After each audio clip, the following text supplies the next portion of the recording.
David Flair and Buff Bagwell begin their feud, and Booker wins his title when it falls out of a box. Congratulations, Vince Russo, you've made WCW even worse. I'm Jarrett with a retro view of WCW Nitro from October 2nd, 2000. Building up towards Halloween Havoc 2000. This show is fucking rotten and a perfect encapsulation of where WCW was at this point. And no wonder they'd be out of business less than 6 months later. So fucking goddamn bad. Goldberg shows up on a motorcycle. What will Russo do? What will Russo have in store for him? We get to find out a little bit later. Conan and Ray versus Disco and Alex Wright. Disco duck ladder match. They take the duck, the disco duck, the goose, whatever the fuck it is, and hang it from a string or a chain or whatever, and the winning team has to get the duck. This is a match they actually thought was a good idea to put on there. I understand gimmick matches, and I understand having some fun, and I understand trying to drive up interest with some silliness, but goddamn, WCW did not know what they were doing at this point. Plus, the Awol Time Warner merger was going to take the company away pretty goddamn soon. Oh god, they were just going to, basically get rid of it. They said, yeah, we don't care if it gets ratings. It's losing money, and nobody can fucking repair it. So, yeah, Conan gets the duck. No, not the duck, because then Disco gets the duck and beats him with the duck. Not the duck, an actual line on commentary. This fucking company at this point, this goddamn company. The fact Disco Inferno was still employed is ridiculous. Also, Alex Wright coming back to the company and being involved in this. He probably should have just stayed home in Germany. David Flair then has a guy in a hood, and he says he's a father, and he tortures him throughout the goddamn night. Russo. Basically, he was a fucking robot reciting the same promo that he did before, while, on Thunder that is, while Borash does whatever the fuck he does, basically being a parrot. That's kind of what he was at this point. And then it says it's going to be Jarrett versus Steiner in a title match because he relinquishes the title and puts Jarrett and Steiner in a match. But then again, Ernest Miller's still in charge of the show as well. The power struggle between two non-charismatic characters is always how you draw ratings. Draw them, on a piece of paper, then take that piece of paper and toss it into the goddamn trash. So, Goldberg is talked about in the same Russo promo. Says you could learn something from Russo. You could learn how to be a man. Russo didn't even father his own kids because he's a ballless, dickless bitch. I don't know who the fuck actually fathered the kids, but it couldn't have been Russo. His wife has some explaining to do. Well, that's an unnecessary accusation, but I don't fucking care. I hate Vince Russo, and hopefully he is not allowed to ever be anywhere near wrestling again. He should have never been allowed to be near wrestling, that is, in the fucking first place. Goldberg's out there and says Russo's beneath him. Russo arrives in the Pope Mobile. It was at this point I was questioning my life decisions and questioning why I decided to rewatch this stuff, but then again, you guys enjoy me ranting about it. And says, hey Goldberg, I got a proposition for you. You want to get a title shot? You gotta, equal and beat your streak, which was 173-0, but they made 176-0 for some reason. Maybe he won 3 matches before he faced Nash at Starrcade and they just forgot to fucking record it. But yeah, who's going to be your first opponent? Hey, Ming's here. Ming attacks. Cool. All right. After Goldberg had kicked out the window, scared Borash, and then was going to drive the Pope Mobile and hopefully drive Russo into a goddamn stump grinder or a wood chipper or anything at this point. I don't really fucking care. No, yeah, Ming attacks. He's going to be the first opponent. And Russo then says, hey, Mike, I got to leave, so you're in charge. Great. Mike Sanders did such a good job running Thunder before. And then Borash is supposed to keep an eye on him, which he does a really poor job of because he keeps getting locked out of rooms and locked out of meetings. We then get Awol versus Reno. It's a hardcore championship finals. Well, we get the typical, bullshit. We get Vito interfering, and then Awol hits a chokeslam through the table and wins. But then Sanders says, hey, wait, I'm in charge. So I'm reversing the decision, and Reno is the hardcore champion. Yet, then a little bit later, Ernest Miller is part of the show and doesn't bother reversing this decision. And the show makes no sense. Makes no goddamn sense at all. And I fucking hate it. I absolutely hate it. I cannot believe that this company managed to survive 2000 despite losing so much money and having no creative direction. No direction except into the goddamn shitter.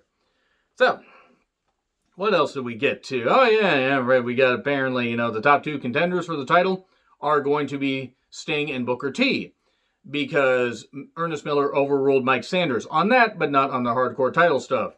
And then David slaps the hooded guy around, and then we get Mike Awesome versus Shane Douglas. Well, it was bad. Luger's in the crowd. Tori flashes Mike Awesome, which distracts him. Oh, wow, he's never seen a pair of boobs before.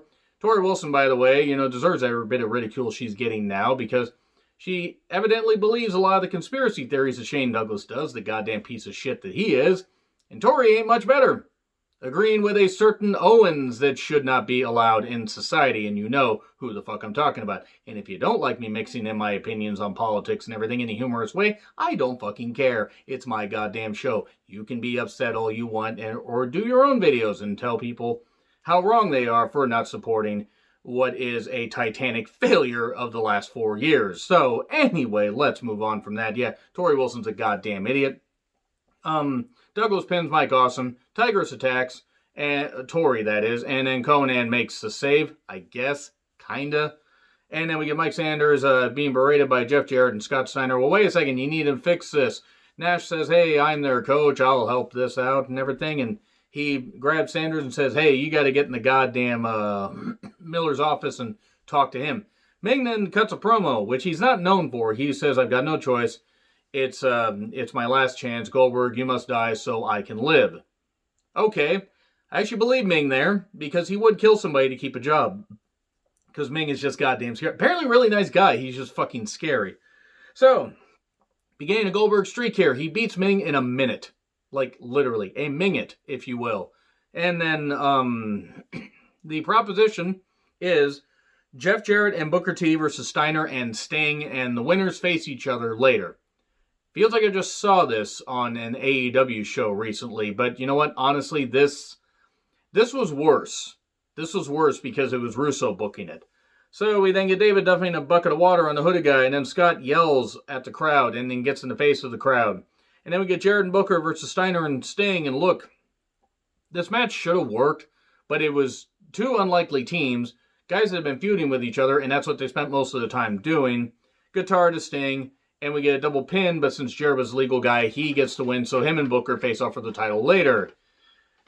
49ers match. Oh boy, that doesn't happen yet. That's the main event. Skipper versus Mike Sanders and Kevin Nash. It's a powerbomb match for the Cruiserweight title, because we haven't degraded the Cruiserweights enough. Let's fucking do this. Kevin Nash at this point was annoying the piss out of me. Now I know he was just doing what he was told, or doing what he wanted to fucking do and didn't really care, to be fair, with the amount of money he was being paid and all the bad booking that he was, having to do, or at least having to be part of. I don't necessarily blame him.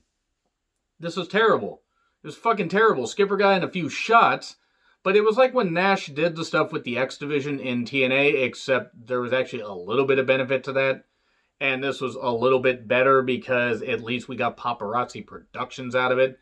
We got Nash and Mike Sanders in WCW, which was terrible. And then, powerbomb the Skipper from Nash, and then Sanders wins, so he's the new Cruiserweight champion. Skipper just suddenly turned babyface for absolutely no reason. Then Goldberg has another match, according to Terry Taylor. Team Canada attacks the Natural Born Thrillers. It was again at this point that I was questioning what the fuck I was doing. Goldberg versus the Harris Brothers. He pins Ron Harris in 30 seconds, and then the bell rang. Now the bell rang, the match is over. Then he pins Don Harris, and the referee counts, so now he's 3-0. They're really trying to push this thing where it's like now they're making fun of the fact that they just kept adding wins to his total back when he had the original streak. So let's just have them actually on TV.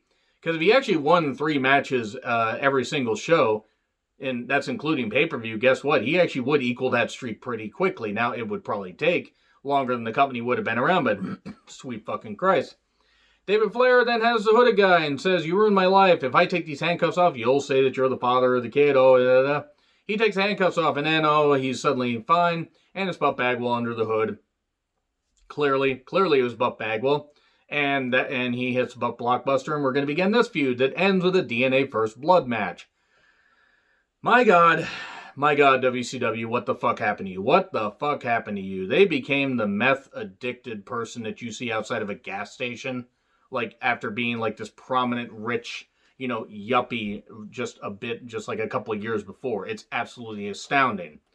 And yeah, this feud was shit. We then get Booker versus Jarrett in a 49ers Gold Rush match. So there's 4 boxes hanging up on very flimsy chains. Very flimsy boxes, too, by the way. And they're hanging up on poles that just happen to be attached because this match was totally thrown together. And Booker and Jarrett have had good matches on occasion, despite all the interference and stuff like that. But I wrote down some things here.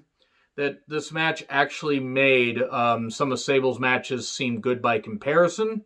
Booker did not benefit from this at all. Jeff Jarrett did not deserve to ever be in a main event, and this right here made me wish that Jarrett had never decided to hire Vince Russo for TNA. It was a terrible idea. I know it's Impact Wrestling now, but it was TNA back then. So 4 boxes, and one contains a title. So they do a move into the turnbuckle, an Irish whip into the turnbuckle, and the first box falls down. And the first box has a blow-up doll. Apparently it was Mark Madden's, according to commentary. And then we get one box, has a Scott Hall picture, and Booker literally looked like he wanted to be anywhere else. He looked like he wanted to kill the person that came up with this shit, because he looked fucking mad. Now, he hit Jarrett with the picture, and then we get a pile driver on the goddamn announcer's table, the poor announcer's table, and then we get a box that has a coal miner's glove, a pretty damn big glove. Old school territorial reference there. And we keep, having teases with the glove, we keep having a whole bunch of bullshit, and then, remember how one of the previous shows, Jarrett had hit Beetlejuice, one of the Whack Pack, Howard Stern's Whack Pack, with the guitar? Well, he couldn't get his guitar out from under the ring. Well, guess who had the guitar? It was Beetlejuice. He low-blowed him, or high-blowed him, as commentary said, I believe Scott Hudson. It's fucking goddamn bullshit. He low-blowed him, and then Jarrett got dived on by Beetlejuice. I mean, nothing against the guy, but it's just why was this happening? Especially in San Francisco. Now, Howard Stern's radio show went all over the goddamn nation. I understand it working in New York. I don't know how many people in California would have necessarily known or necessarily cared who the fuck this guy was.